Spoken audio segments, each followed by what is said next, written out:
Hi, I'm Heather from Here Booktubes, and I was tagged in a tag. It's tagged by Steph from Steph's Romance Book Talk. So basically, I've hit peak. I've attained all I wanted to ever do on BookTube, and it's all just coasting from here. Steph, let me just take a minute to brag on Steph here. She is awesome. She will help you with no expectation of return. She will reach out and help you and offer wisdom and offer knowledge and experience, and it's just nice. Like, she's not afraid to say what she thinks, and she's not afraid to be like, no, but also she will reach out and help people without it benefiting her whatsoever, and that's amazing and fantastic. And she has included me in group chats and things like that, and I just really appreciate her a lot. I think she's awesome. I think you should follow her if you don't. And I'm really grateful that she's in my bookish life now and that she tagged me. This was created by Sam from Sam's Nonsense and is the fall time cozy book tag. Fall is my favorite season. I have mentioned this before because it is fall, and I'm kind of excited to do this. Number 1, Crunching Leaves. The world is full of color. Pick a book with orange, red, and yellows on the cover. I do have several books with these colors that I've read. You know, I don't really own books, and I didn't like most of them. So I went ahead and picked The Coppersmith Farmhouse, which is Jamison Valley #1 by Devney Perry. I've only read the first book in the series. I did really love it. We have a single mom who is starting over in a new small town, and she's never been there before. There was someone that she knew that left her a house there, and that's why she's starting over there. And the sheriff makes some assumptions and kind of makes a fool of himself a little bit, leaves a very bad first impression, and then has to try and redeem himself with her once he discovers that he was wrong. And he really likes this woman a lot. She has a little girl, and they're so sweet. If you want a small town romance with happy vibes, there's a little bit of suspense in here, and I still remember what all happened. I read it a while ago, and honestly, that is such a recommending factor for me because I read so many books, and there are times where I've read a book this week and I don't remember it. It's like marked as read, and I'm like, I have no idea what this is about. So for me to remember a book, any plot points about the book whatsoever, without having to read the review in order to jog my memory, that's a good book. This is definitely the type of book that if you're already a fan of Kristen Ashley, similar writing style, you'd probably enjoy her. Next, we have Cozy Sweater. It's finally cold enough to don warm, cozy clothing. What book gives you the warm fuzzies? First of all, it was like 75 degrees here 2 days ago. Now, it's not, because we get Indian summer in Pennsylvania, and if you're not familiar, that's just days or even weeks where we get summer weather after our first kind of stretch of cold autumn. Happens every year, and we were having it a couple days ago, and now we're not. For this, I feel like this is a weird pick for it, but it's just top of mind. I even looked through the books that I read this year, and I was like, no, this is the one. This is the one I'm going with. It's Baby and the Late Night Howlers by Kathryn Moon. This is an Omega-verse. I've talked about this before. Omega-verse is weird. I'm not even going to try and deny it. It's weird. Omega-verse, you have alpha, betas, and omegas. Omegas are breeders basically, and alphas usually run the entire society, and the omegas can either be really prized for this, or they can have very little rights outside of breeding. In this particular world, they're treated well, assuming that their alphas are nice, so you can have issues with alphas, but also you can have ones that treat you phenomenally. We definitely get ones that treat her phenomenally, and they are a motorcycle club of alphas, and it's kind of like werewolves, except they're not actually shifters. I don't think they shift into animals, although I can't honestly remember with this book if they shift or not. Anyways, they basically have given up on getting an Omega, and so they treat her so well when she picks them. And I love this book because, first of all, it was charming and it got my attention right off the first page. I was not expecting to love it, and I did so much. There's great consent in this book. There's really healthy relationships with excellent communication. It is reverse harem, and no one person is making the decisions for everybody, and I loved that. Also, she does not have a relationship with every guy in the motorcycle club, so there's some platonic friendships with the guys as well. And there's a male-male relationship within the reverse harem, and also there's beta women who have relationships with some of the other alphas that aren't part of her harem, and she has great female friendships. There's no catty females in here. It's just treating each other with respect and how you'd want to be treated, and I just loved it. Consent, gets along with other women, great romance, steamy, funny, great communication. I mean, it's really phenomenal. I loved this book. Next, we have Fall Storm. The wind is howling and the rain is pounding. That's what she said. Choose your favorite book or genre to read on a stormy day. Back in the day, when I was a teenager, this definitely would have been Ella Montgomery, which is the author of Anne of Green Gables, Louisa May Alcott, which is the author of Little Women, or Jane Austen, which is the author of Pride and Prejudice. They're all classic authors. They're all way before my time. And that's what I would have read. And I would have been sitting next to the window and I would have been crunching on an apple, because that's what always happened in Louisa May Alcott books. And I probably would have tried to find a cat, because that's what happened in Ella Montgomery books. That's not what I read these days. So I would probably say paranormal romance is what I would generally reach for. But I don't think that my reading mood is affected by the weather too much, honestly. For this one, I picked The Headmaster by Tiffany Reisz. I just read this book a couple weeks ago, and it was in my vlog last week, and it was so good. We have a private academy, and she's the new English teacher, and she has a romance with the headmaster, who is so sweet and charming and kind of eccentric, and just loved him, loved all of the students, loved the main character. It was so atmospheric and just a lovely, lovely time. And then there's a twist. There's like a mystery with a woman in white, and I figured all that out. None of that surprised me. What I thought the twists were going to be is what the twist was for both of the twists. It was the why of the twist nobody prepared me for. And I was so emotional. I was like, oh, that's so sad. So she finds everything out, and they're like, will you stay with us anyways? And she's like, yes, so that's your happy ending. And the book was over.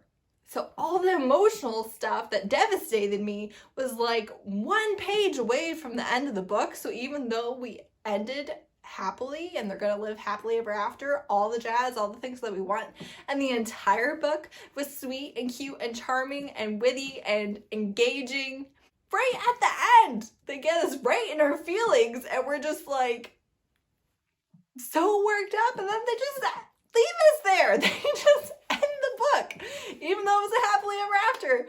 And I was not prepared, and I have not recovered. It's been a couple weeks, and my emotions are just invested in this book. My voice is cracking. I'm so invested in this book. I will for sure 100% reread it at some point in time. And it's so good. You should for sure read it. The whole thing is happy. There's one little emotional bomb that might stay with you forever. Next, we have Cool Crisp Air. What's the coolest character you would like to switch places with?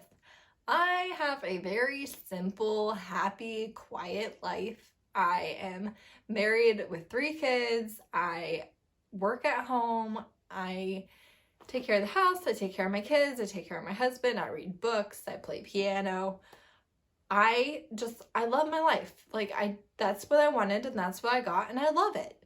So I don't really think I would want to switch with anybody who's going through all the things for a book. However, let's say I did. I'd want to switch with Pia from Dragonbound, which is the first in the Elder Reisz series by Thea Harrison. We don't know what Pia is. She is something paranormal and like half human, but we don't know. And she successfully steals from a dragon horde. Now, dragon shifters are not common. In fact, I think there's only one, and he's very, very old, a couple thousand years old, and very, very powerful. In fact, he is the lord of all the shifters. He's the lord of the weird. and he cannot believe the audacity that somebody stole from his hoard and did it successfully. So he tracks her down and finds out that she's his fated mate. And we have a big reveal towards the end of the book of what she actually ends up being. Loved it. One of the best paranormal origin reveals that I've read. I just loved that. And he's like psychic, so he can like have sexy times with her if he's not even in the room. I don't remember what it was called. And there's this mate connection, and there's like this found family element with his sentinels and staff and the people close to him. It's a lot like Akamath in that there's an inner circle as well as, you know, these very powerful fated mates. And I just loved this book so much. And then we get several other books of the rest of the Sentinels finding love. And it's just a fantastic Fated Mates urban fantasy romance series. And I highly, highly, highly recommend if you've never picked it up and you like paranormal, you like Fated Mates, you like urban fantasy, you like the idea that a couple 1,000-year-old gets whatever he wants, is super uber powerful dragon shifter, would be possessive and not the most lax guy in the world. Great book. Next, I have Hot Apple Cider. What underhyped book do you want to become the next biggest, hottest thing? This answer is so easy. It is Chastely, Bitten, which is first in Blood Alliance series by Lexi Foss. It is like the best vampire romance I've ever read. I think anybody that likes vampires even a little bit should read this book. And funnily enough, Steph read it. She read the whole series. I've only read the first two. Steph read it and then reached out to the author and was like name dropping her in lives and was like, yeah, I talked to Lexi, and I'm just like, you are living my best life right in front of me right now. Just the rudeness. You can't even hide it. You're just like, oh no, I'm talking to one of your favorite authors. Like, she's my best friend. Now, I will admit, I never tried to message the author. I never reached out. However, I love her books so much, and yes, technically Steph has read more of them at this point than I have, and yes, technically Steph reached out to the author, and yes, technically Steph has had her channel and everything for a lot longer than I have, and is bigger than I am, is more grounded in the book world, if you will. But I mean, just the nerve to talk about an amazing author right in front of me that I found first. I mean, honestly, it's amazing that we get along well enough that she would even tag me in this, because I cannot. Now that we're done with our stuff roast rant.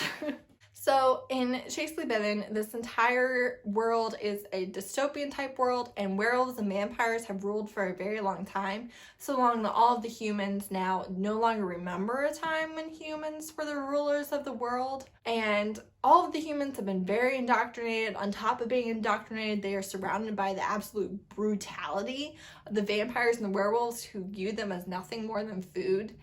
And the only reason why humans are still alive is because paranormals know that to run out of humans is to run out of food. And so they have an entire system set up basically so they don't run out of humans, but also so that they firmly stay on top. And each one of the books can be read as a standalone, but I think that you would be doing yourself a huge disservice in not reading this whole series, because it's honestly phenomenal. So our first one is Juliet, and she's a blood virgin, which just means genetically she has the best blood, and they're prized, and they're kind of, each vampire gets a turn getting the newest blood virgins that are available. She's meek and she's quiet and she does exactly what she's told.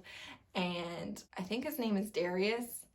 Views her as the perfect weapon, and he's going to use her to overturn the whole society. And he doesn't end up doing that in the first book. Each book does follow a different couple, but you can really see the plans and stuff. It's awesome. It's great. I literally think if you like paranormal romance at all, that you should read this series. I wish more people would read it. I love that Steph read it. I reached out to her as soon as I saw she was reading it. I was like, oh my gosh, I love those books. I talk about all the time because it's just the best vampire romance I have ever read. People, go read it. Next, I have Coat, Scarves, and Mittens. The weather has turned cold and it's time to cover up. What's the most embarrassing book cover you own that you would want to hide in public? Again, I don't own this. However, I have a book in mind and it is not embarrassing. It's just honestly not appropriate for everywhere all the time. Not appropriate for kids, probably not appropriate for public places, honestly. I saw the covers and the titles for the series. I was just like, I want to know what that's about. And honestly, the first one was really good and the second one was kind of okay. And then the third one I couldn't find published on Amazon, so I don't know what happened with that. But it is Bang, which is Suck Bang Blow #2 by Nikki Belaire. Apparently Suck Bang Blow is a drink, and that kind of plays a role in this book in particular. But the cover, it's a look. It is hot stuff, but not necessarily appropriate for public, and for sure caught my eye right away. I was like, let's see what that is. And it's really a over-the-top novella with a mafia love interest and a very meek, quiet main character. And in this book, we see how they met, but we're reading the book when they've already been married for several years, already have a kid. And it's very over-the-top, controlling, quick. Wasn't as good as the first one, which was also more of the same. But the covers and the titles are just marketing genius, honestly. Next, there's pumpkin spice. What are your favorite fall comfort food / foods? For me, my favorite comfort food is wedding soup, Italian wedding soup. My mom makes it. She makes it with tons of garlic. And if you're not familiar, different versions are made different ways. My mom's has meatballs, chicken pepperoni, which is small little pasta balls, spinach, tons of garlic. It's so good. If I'm sick, that's what I want. If I'm cold, that's what I want. My family doesn't like it because of the spinach, because they are just the worst. But I love it, and I love my mom's version. I don't really like most other people's. My mom's is garlickier and saltier, I think, than most versions. The ones that I've had at restaurants were generally pretty bland compared to my mom's. And I just love her soup. I love that wedding soup. That's my comfort food. And then on top of that, I love hot apple cider. I'm not a pumpkin spice girl whatsoever. And there are a couple different fall destinations here in Pennsylvania close to me. And like I said, we have Indian summer, so a fall day can be 35 degrees or it can be 85 degrees. There honestly is that much variation. So they also make apple cider slushies, and they are so good. And when it's one of those hot days, it's perfect because it still is fall. It's still that fall flavor, but it's also cool and refreshing. I love it. Also, I really like spaghetti squash, but my family doesn't like that either. When you have a husband and kids, sometimes you just don't get as much of your favorite foods as you would like. Lastly, warm, cozy bonfires, spread the warmth, and tag people. Literally, if you're watching this and you want to make this tag, make it. If you have made this tag or something similar with the fall vibes, go ahead and comment and tell me that you made it, and I will check it out. Thanks so much for watching. Bye.